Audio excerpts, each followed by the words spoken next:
Francis, thank you very much indeed. All right, so these images, I mean, people are going to remember this for a very, very long time. And I'm just wondering, Robert Mugabe is watching these same images. He must be so hurt right now. Your thoughts? Yeah, I think he's really hurt. You see, this will take him back to 1979-80, you know, when he first won the election in Zimbabwe.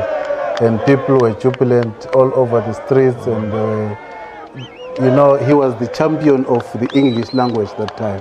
He was speaking pure British English, and everybody would imitate him, you know, and everybody was impressed that they had a president. But now I think he missed his detour that actually dented him was the Matabeleland Kukrahundi, and people in Matabeleland will remember him for that. And I think that is something that can't be repaired.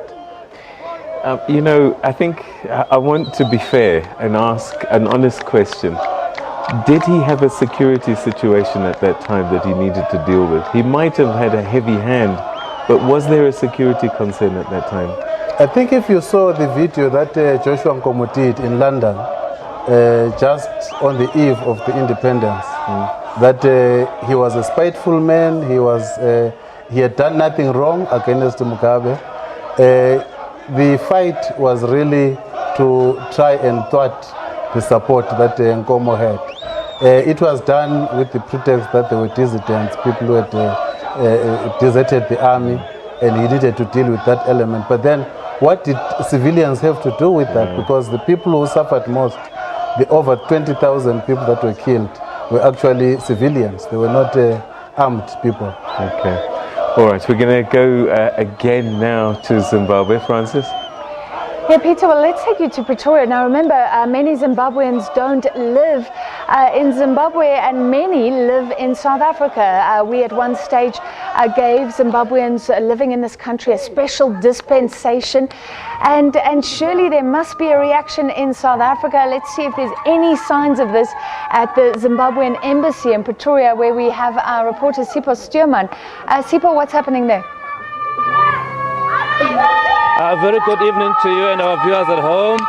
We are outside the Zimbabwean embassy in Pretoria, and I'm sure you can hear from behind me some young Zimbabwean nationals have come here to celebrate and express their joy. They were telling me that they never expected that this day would come through following the Sunday proceedings, where they had expected former president, now I should call Robert Mugabe, to resign, but he did not resign on Sunday. But now they said they had little hope that this would happen. I do have with me Lawrence Mavaire from the National People's Party. Just talk to me. I see you are gathered here, so much joy. How are you feeling right now? I can't describe the feeling, eh?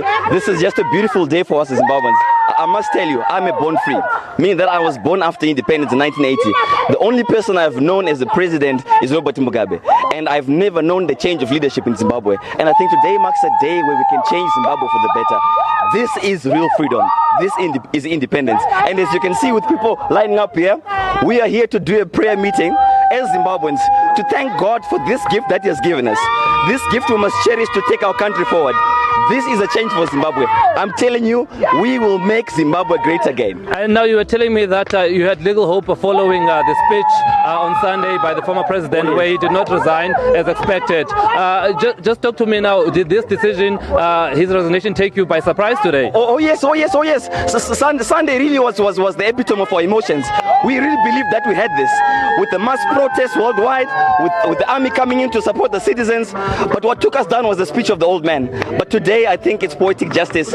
We've really gotten freedom, and we're thankful to the Lord Almighty and to all Zimbabweans that we rose together in one unity. It was not about political parties. It was not about who does what. It was just about wanting freedom for this beautiful nation of ours. And now, the new expected leader, Mnangagwa, do you have faith in him? Because, of course, there's many people that say, well, Mnangagwa was part of the Mugabe regime. So do you believe in his leadership skills? I think let's take things one step at a time.